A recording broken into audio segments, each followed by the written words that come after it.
The bright sun of Proxima Centauri cast long shadows across the landing pad as the alien ship touched down. Dr. Ellie Donovan shielded her eyes, her brown hair blowing in the warm breeze. She hadn't planned to be here for the arrival of the Xerelians. Her work studying the strange blob-like creatures in the Northern Sea was far more interesting than diplomatic meetings. But Governor Samantha Hayes had insisted that all department heads attend this historic first contact. Nervous?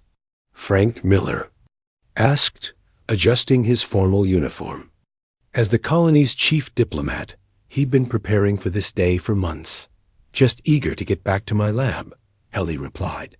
The samples she'd collected yesterday showed promising signs of rapid regeneration, unlike anything she'd seen before. The ship's door slid open with a soft hiss.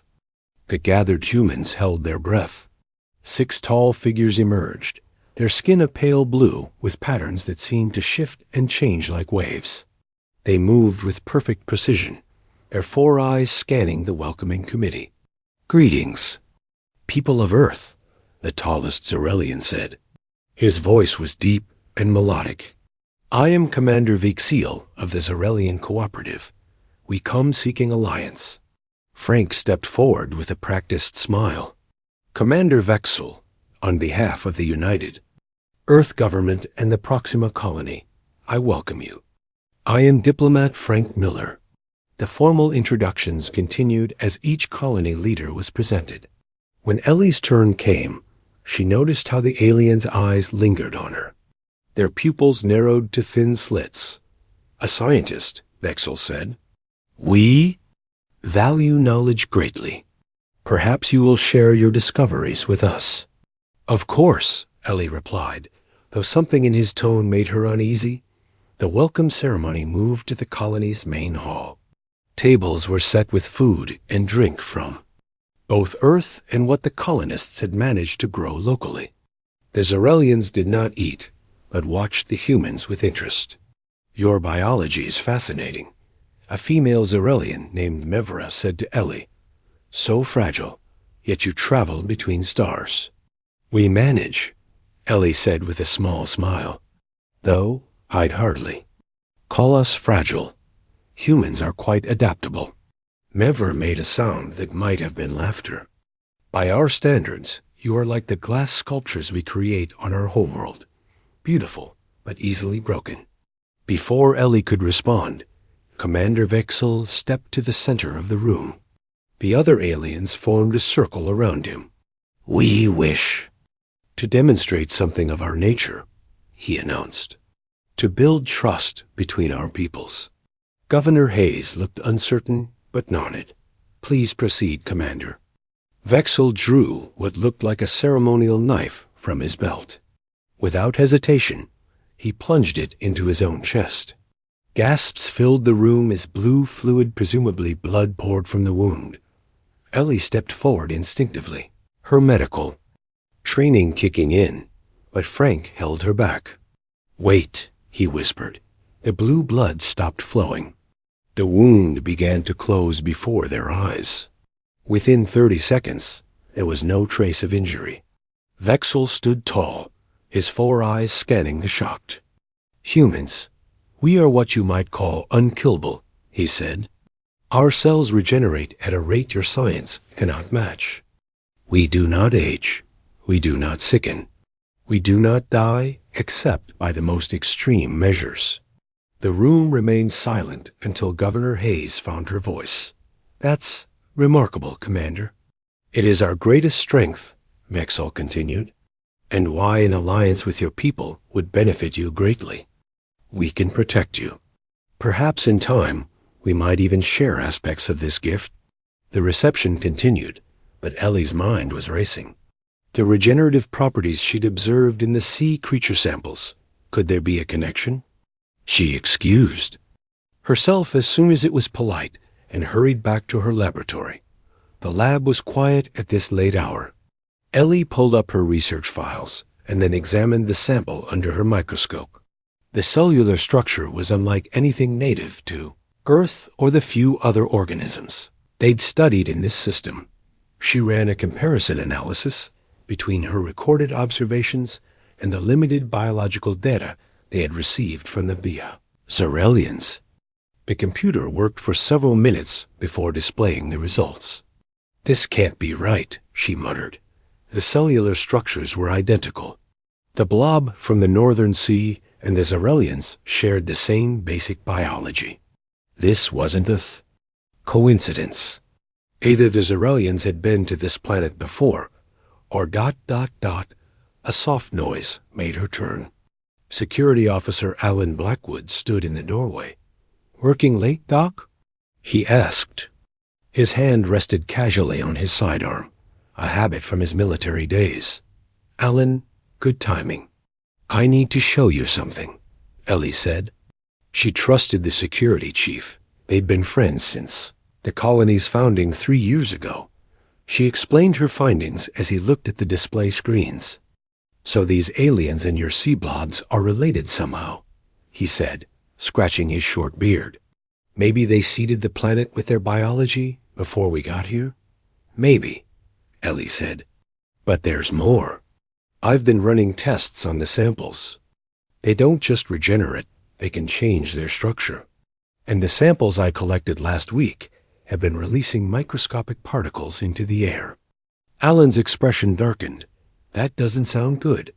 "It gets worse," Ellie continued. "I checked the air filters. These particles are throughout the colony now. Low concentration, but they're everywhere." "We need to tell Hayes," Alan said immediately. They found the governor still at the reception, chatting with Frank and the Zarelian commander. When they requested a private word, Hayes excused herself reluctantly. In the governor's office, Ellie explained her discoveries while Alan stood guard. At the door, "You're suggesting these aliens might have some kind of biological agenda?" Hayes asked, her face pale. "That seems far-fetched, Ellie." "I know how it sounds," Ellie admitted. "But the evidence—" A knock interrupted them. Frank entered, looking troubled. "Sorry to intrude, Governor, but the Zarelians are requesting permission to visit various parts of the colony. They're particularly interested in our water reclamation system and air processing plants." Hayes and Ellie exchanged looks. "Tell them we'll arrange tours tomorrow," Hayes said carefully. "We need time to prepare proper escorts." After Frank left, Hayes turned to Alan. "Double security at all critical systems." Quietly. "Already on it," he replied. "And Ellie," Hayes continued, "keep analyzing those samples. If there's a threat, we need to know exactly what we're dealing with." As they left the office, Ellie felt a chill despite the colony's regulated temperature. The Zarelians had called humans fragile. They proudly declared themselves unkillable. And now they were here, with particles matching their biology already, spreading through the colony. "What do you think they really want?" Alan asked as they walked down the corridor. Ellie thought of the sea creature, how it had consumed and assimilated everything she had introduced to its tank. "Nothing good," she answered. "Nothing good at all." 3 months passed since the Zarelians arrived. Their ship remained docked at the colony's landing pad. They claimed to be studying human culture before finalizing any alliance. More Zarelians had arrived in a second ship. Now 20 of them lived among the 500 human colonists. Alan Blackwood noticed the changes first. As head of security, he watched people.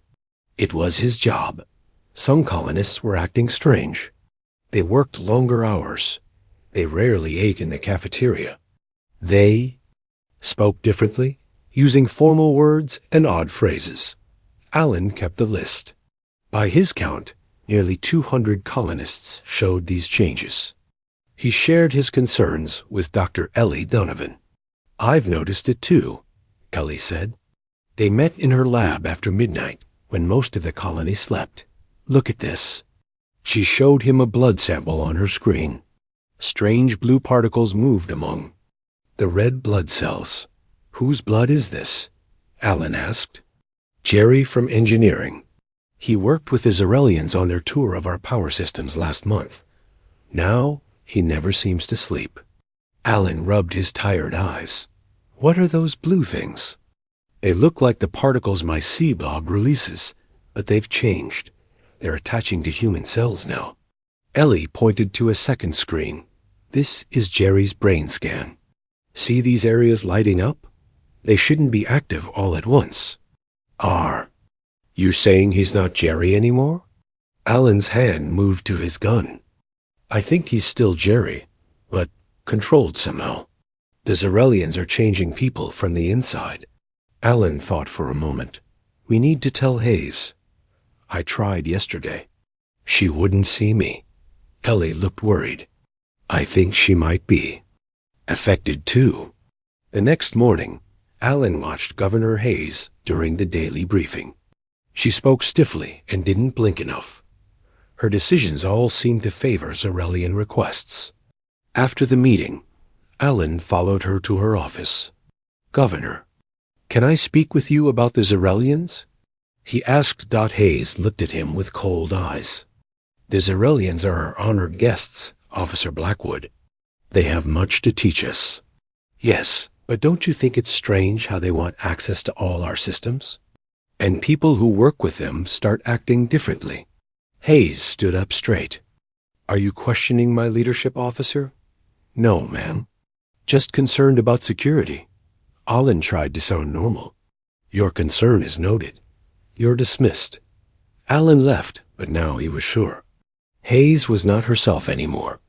He texted Ellie. H is changed. Meet at your lab.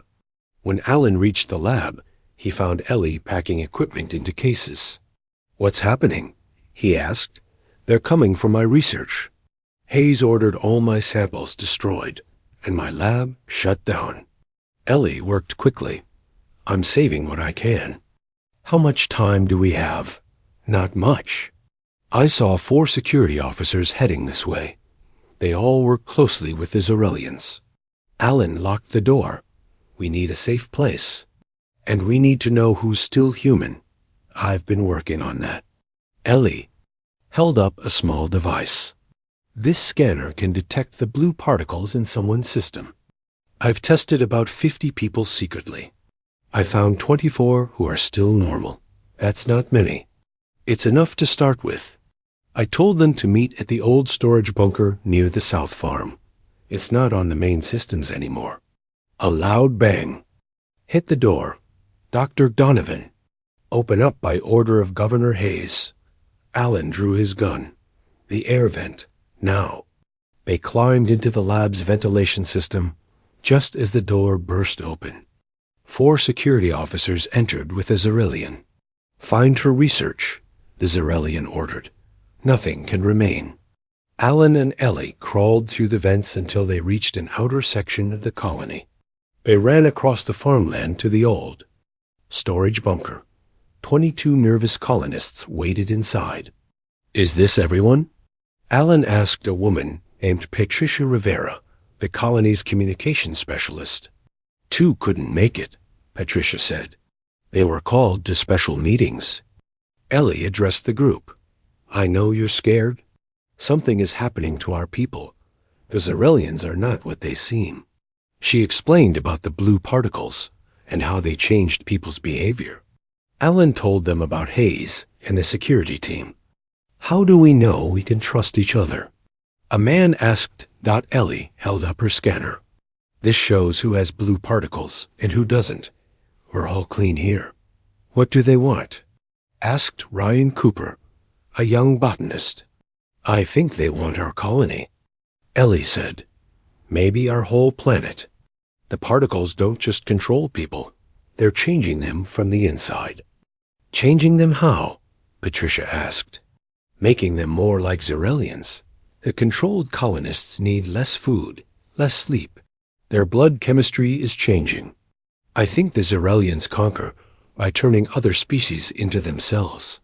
Alan stepped forward. We need a plan. They control the main colony now, including communications. We can't call Earth for help.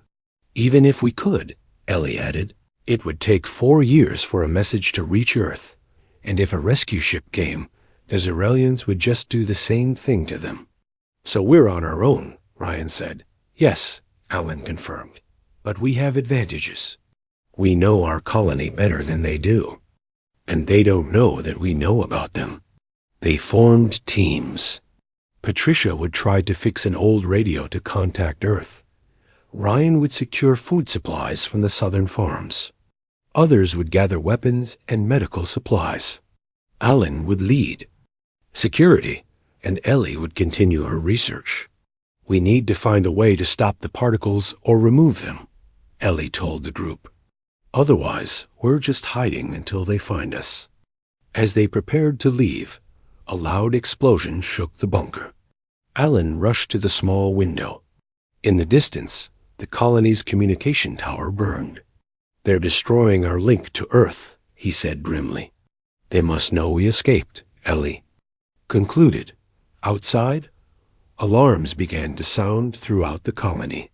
A voice that sounded like Hayes, but somehow wrong, spoke over the speakers. Attention all colonists. This is Governor Hayes. We have dangerous rebels in our midst, Dr. Ellie Donovan, and Security Officer Alan Blackwood have sabotaged colony systems and must be captured. They are armed and dangerous. All colonists are ordered to remain in their quarters while security handles this threat. Alan looked at the scared faces around him. Now they'll be hunting us. What do we do? Patricia asked.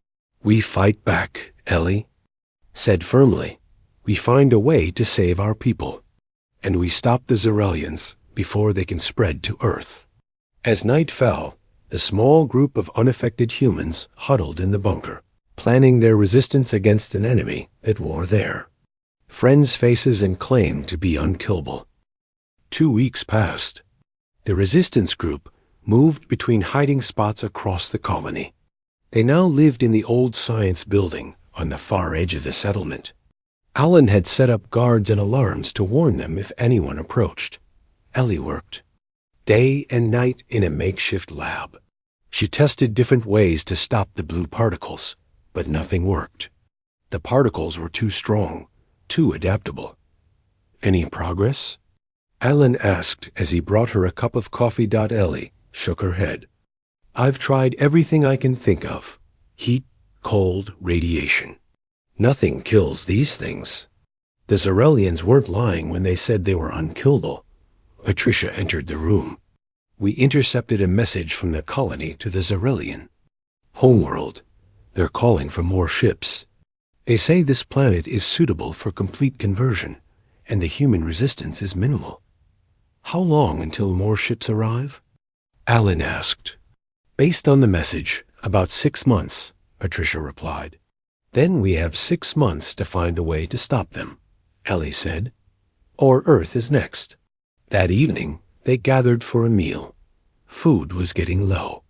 Ryan and his team could only steal so much from the farms without being noticed. We need to raid the main storage facility, Ryan suggested. Get enough supplies to last longer.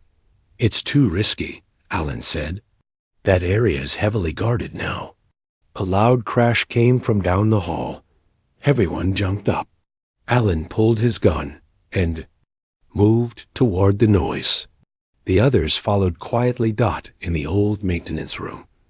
A man struggled to pick himself up from the floor. He had fallen through a weak section of ceiling. Dust covered his clothes. A bag lay next to him. Don't shoot, the man said when he saw Alan's gun. I'm human, normal human. No blue stuff in me. Jack Bennett. Alan recognized the colony's maintenance engineer. What are you doing here? Jack stood up and brushed off his clothes. Same as you, I guess. Hiding from the blue-eyed freaks. Ellie stepped forward with her scanner and checked him. He's clean, no particles. How did you avoid being taken? Patricia asked. And how did you find us? Jack picked up his bag.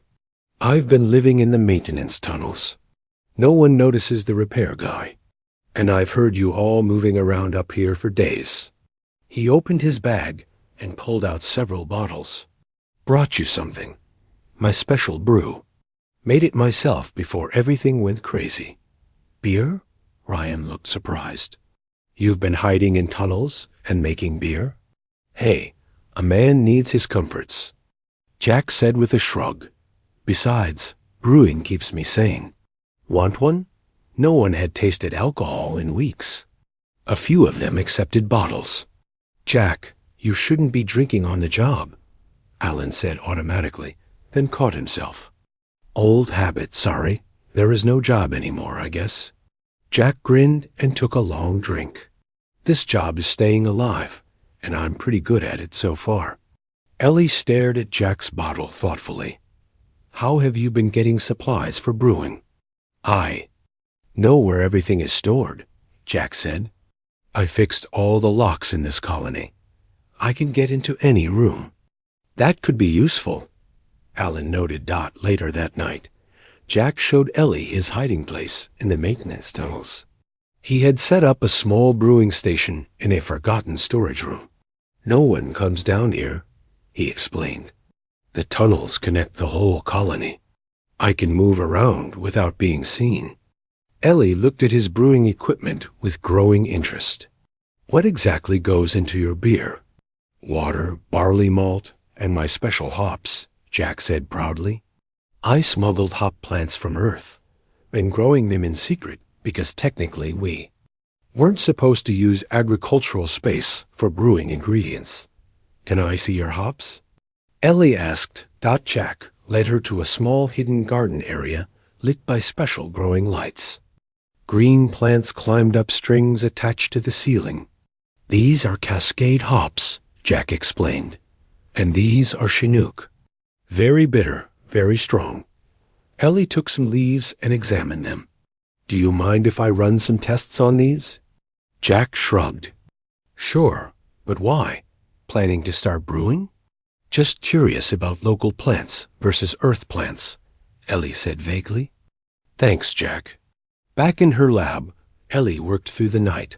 She tested the hop leaves with samples of the blue particles. Then she tested Jack's beer. The next morning, she burst into the main room where the others were eating breakfast. Her eyes were wide with excitement. I found something, she announced. Everyone, come see this. They gathered around her microscope. On the screen, they could see blue particles dissolving into nothing. What are we looking at? Alan asked. This is a sample of blue particles exposed to Jack's beer, Ellie explained. The particles are dying. Actually dying. My beer kills those things? Jack looked stunned. Not just any beer, Ellie said. I tested different components. It's specifically something in your hops combined with the alcohol. It creates a compound that breaks down the alien cellular structure. The unkillable aliens can be killed by beer? Ryan asked in disbelief. Not by all beer, Ellie clarified. Just this specific combination in Jack's recipe. The hops he smuggled have a unique acid content that, when fermented with the right yeast and mixed with ethanol, creates a toxin specifically harmful to the Zarelian biology. So we have a weapon, Alan said slowly. Maybe. Ellie nodded. But we need more of it. A lot more. They all turned to Jack. How much beer can you make? Patricia asked him. Jack thought for a moment. With my little setup? Maybe 30 bottles a week. But if we could get to the recreation facility, where the big brewing equipment is, we could make enough to affect the whole colony. Ellie finished. If we could put it into the air system somehow, we might be able to kill all the particles. At once, the recreation center is in the middle of the colony, Alan pointed out. Heavily guarded, probably. But I know the maintenance access ways, Jack said. And I have the codes. They began to form a plan. Jack drew maps of the tunnels leading to the recreation center. Alan assigned teams and weapons. Ellie calculated how much beer they would need to affect the entire colony's air supply. This is crazy, Ryan said. We're going to fight alien invaders with beer? Sometimes the best solutions are the unexpected ones, Ellie replied. Jack raised one of his bottles in a toast to being underestimated. They think they're unkillable, but they've never met a determined human with a good brew. For the first time in weeks, the group felt a spark of hope. They had found a weapon. Now they just needed to use it. They called it Operation Brewery. The plan was simple but dangerous. They would enter the recreation center through the maintenance tunnels, secure the brewing equipment, and make enough beer to pump through the air system. Ellie calculated they would need at least 500 gallons. 500 gallons? Jack whistled. That's a lot of beer. Can you make that much? Alan asked. With the big equipment, yes. But it will take time. At least 3 days for the brewing, then a week. For fermentation, we don't have that long, Patricia said. Once we move in, they'll know we're there. Ellie thought for a moment. What if we don't need to fully ferment it? My tests show the hop compounds combined with even a small amount of alcohol work against the particles. A quick brew? Jack considered this. Yeah, we could make a sort of green beer. Not good for drinking, but if we're just putting it in the air, ... How long? Alan asked. 24 hours maybe. If we push it? Alan nodded. Then that's what we'll do. We go in, secure the area, and hold it for 24 hours while Jack makes his beer. They spent 3 days preparing. Ryan gathered the food they would need. Patricia set up a communication system using old radios.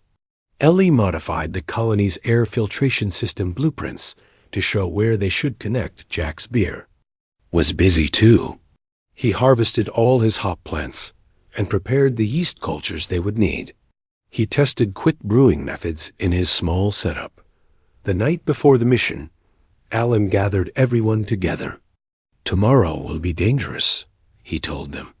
The Zarelians don't know we've found their weakness. They think they're unkillable, and that gives us an advantage. But they're still strong and smart. We need to be careful. What if this doesn't work? Ryan asked. What if we can't make enough beer, or it doesn't affect them like we hope? Then we keep fighting, Ellie said firmly. We find another way.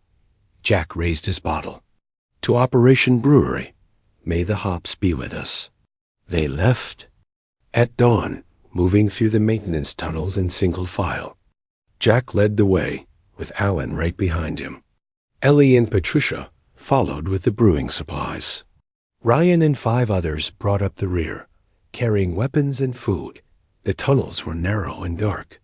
They used small flashlights to see. After 2 hours of walking, climbing and crawling, Jack held up his hand to stop them. We're here, he whispered. The recreation center is just above us. He pointed to a maintenance hatch in the ceiling. According to their information, it would open into a storage room next to the main brewing area. Ready? Alan asked. Everyone nodded. Jack entered the code on the hatch panel. It clicked open. Alan went first, gun ready. The storage room was empty. He signaled for the others to follow. They moved quietly to the door and listened. Voices came from the main room. Alan peered through the small window in the door. 2 colonists and a Zarelian were examining the brewing equipment. They're taking it apart, he whispered. We need that equipment, Jack said with alarm. Alan thought. Quickly. Patricia, create a distraction at the south entrance. Ryan, go with her. The rest of us will secure the brewing area. Patricia and Ryan hurried away. 5 minutes later, alarms blared from the south side of the recreation center. The people in the brewing room rushed out to investigate. Now, Alan commanded. They burst into the brewing area. It was a large room with huge metal tanks, pipes, and control panels. Jack immediately went to the equipment. They've disconnected. Some parts, but it's all here, he said with relief. I can make it work. How long until they realize the alarm is a distraction? Ellie asked. Not long, Alan replied. We need to secure this room. Help me block the doors. They pushed heavy, barrels against the doors, and set up defensive positions. Jack and Ellie started working on the brewing equipment. "I need water," Jack said. "Lots of it." Ellie found the main water line and connected it to the brewing tank. Jack added his malt and prepared his special hops. An hour later, Patricia and Ryan returned through the maintenance tunnels. "The distraction worked," Patricia reported. "But they're searching the whole recreation center now. It won't be long before they try to come in here." As if on cue, it was pounding on the main door. "Security, open this door immediately." Alan positioned his people behind overturned tables and equipment. "Jack, how's it coming?" "Just starting," Jack replied as he stirred the huge tank. "Still need at least 20 hours. We'll have to hold them off," Alan said grimly. The pounding on the door grew louder. Then it stopped. An eerie silence followed. "I don't like this," Ryan whispered. Suddenly, a section of wall exploded inward. Through the dust and debris, 4 security officers rushed in, followed by 2 Xerelians. They fired stun weapons at the resistance fighters. "Take cover," Alan shouted. A fierce firefight broke out. The resistance had real guns, but they didn't want to kill their fellow colonists who were just being controlled. They aimed for legs and arms, trying to wound rather than kill. In the chaos, no one noticed Jack slip away from the brewing tank. He moved along the wall toward his personal locker in the corner of the room. He reached it and pulled out a metal flask. It contained the last of his special brew from his hidden setup. A Xerelian spotted him and moved in his direction. Jack stood frozen for a moment, then an idea struck him. He uncapped his flask and took a long drink. The Xerelian grabbed him by the throat and lifted him off the ground. "Human," the Xerelian hissed, "you will be assimilated." Jack smiled, his mouth full of beer. Then he spat the liquid directly into the Xerelian's face. The alien screamed and dropped him. Its blue skin began to bubble and melt where the beer had touched it. It staggered backward, clawing at its face. "It works!" Jack shouted over the gunfire. "The beer hurts them on contact." Alan saw what happened and yelled to the others. "Use the beer. Direct contact." Jack raced back to the brewing tank, where the mixture was just beginning to heat. He filled several empty bottles with the raw mixture. "It's not fermented yet, but the hops are in there," he told Ellie. "Let's see if it does anything." They passed the bottles to the fighters. When the next wave of attackers came through the broken wall, they were met with gunfire and splashes of bitter hop water. The controlled colonists were stunned, but unhurt. The Xerelians, however, recoiled in pain when the liquid touched their skin. "Keep brewing," Alan ordered Jack. "We can hold them off now." Jack returned to his tank, working faster than ever. The fight for the brewery had just begun, but for the first time, they had a chance to win. 18 hours passed. The brewing room looked like a war zone. Tables were overturned, walls had holes from weapons fire, and empty bottles littered the floor. The resistance fighters were tired, but still holding their positions. They had pushed back 3 major attacks using Jack's unfermented hop mixture. "How much longer?" Alan asked. His left arm was bandaged where a stun blast had grazed him. Jack checked the large brewing tank. "About 6 more hours. The mixture is fermenting faster than normal because I increased the temperature, but we can't rush it too much." "I'm not sure we have 6 hours, Patricia said. She had been monitoring communications. "They're gathering for something big. I heard them calling all security to the main hall." Ellie worked on connecting pipes from the brewing tank to the air system. "Once the beer is ready, how do we get it into the air system for the whole colony?" "We need to reach the main environmental control room," Jack said. "It's 2 levels up from here. From there, we can connect to all air ducts." Alan nodded. "So, we need to hold this position and then get to the control room with the beer." "Exactly," Jack confirmed. I've modified these portable tanks to carry the beer. 4 of us will need to transport them. I've been thinking, Ellie said.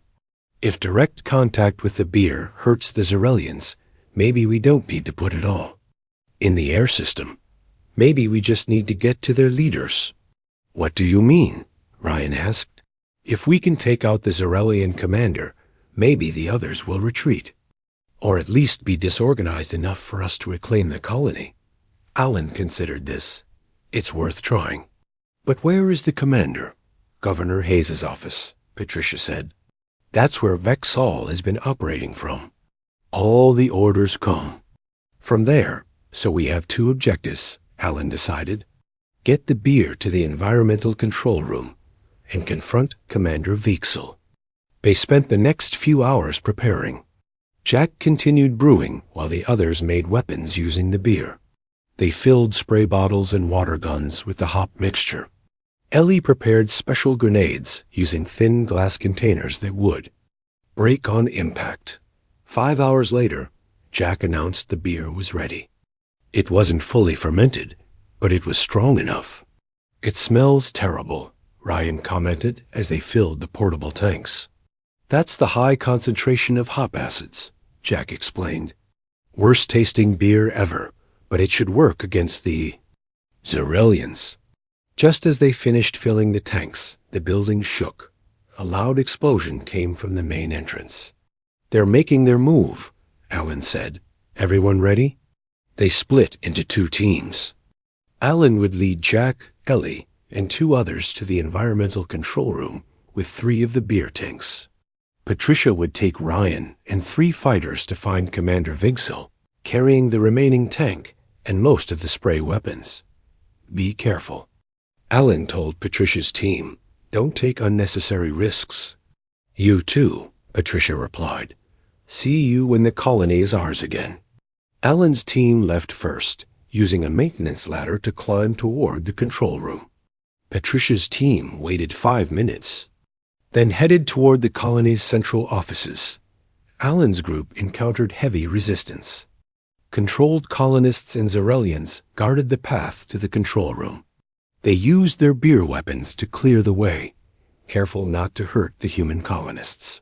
The Xerelians know what we're doing, Jack said as they fought their way forward.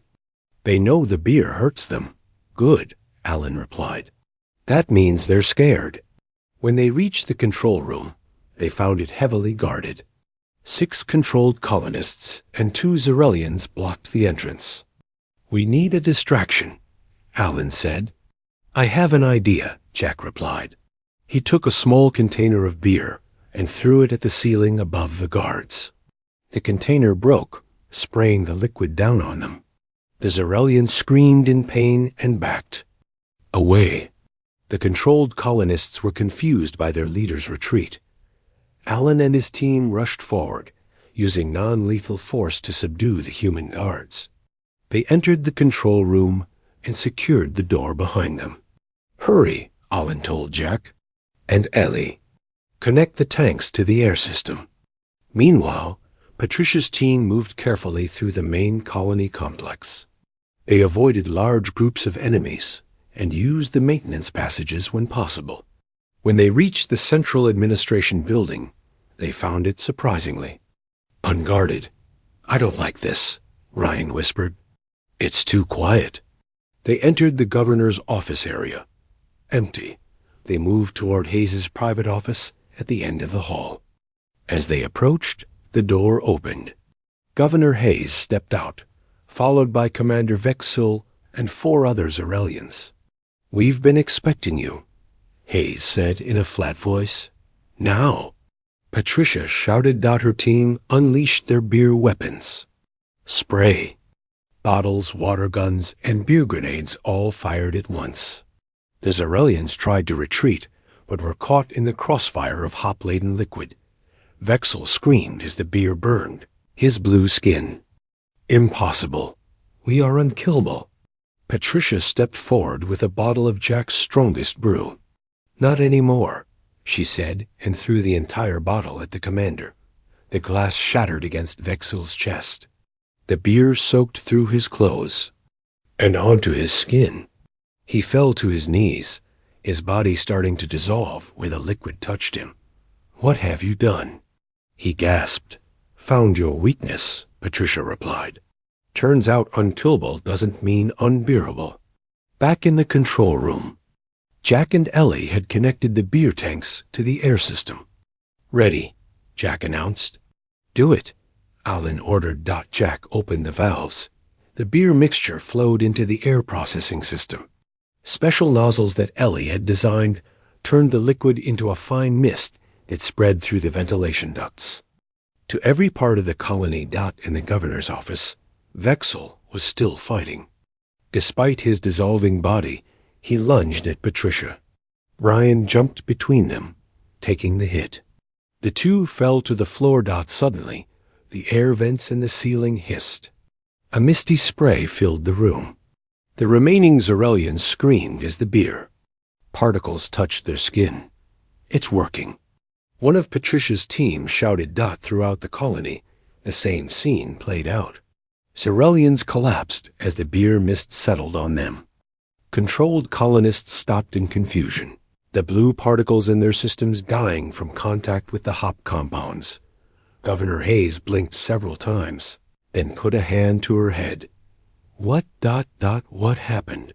Where am I?" "Welcome back, Governor," Patricia said with a smile. 3 days later, the colony gathered in the main square. Many were still recovering from the effects of Xerelian control, but everyone was present. Governor Hayes stood on a platform addressing her people. "We have survived an invasion that nearly cost us our colony and our humanity," she said. "Thanks to the bravery of those who resisted and the unexpected properties of a certain beverage, we are free again." She gestured to Jack, who stood awkwardly next to Alan, Ellie, Patricia, and Ryan.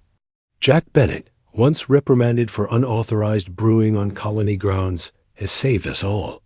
His special beer recipe was the weapon we needed against an enemy. That called itself Unkillable. The crowd cheered. Jack blushed and raised his bottle in salute. Hayes continued. "The Xerelian ship has left our orbit. Their surviving members have fled. We've sent warnings to Earth about their methods and their weakness. No human world will be taken by surprise again." Later, as the celebration continued, Jack found himself surrounded by grateful colonists. To Jack and his magic beer. Someone toasted. Jack smiled and took a sip from his bottle. "Just good brewing," he said modestly, "and really strong hops." Ellie joined him, holding up her own bottle. Sometimes the most ordinary things turn out to be the most extraordinary weapons. "Here's to being underestimated," Jack replied, clinking his bottle against hers, "and to proving that nothing is truly unkillable, especially when a human steps up with a beer in hand."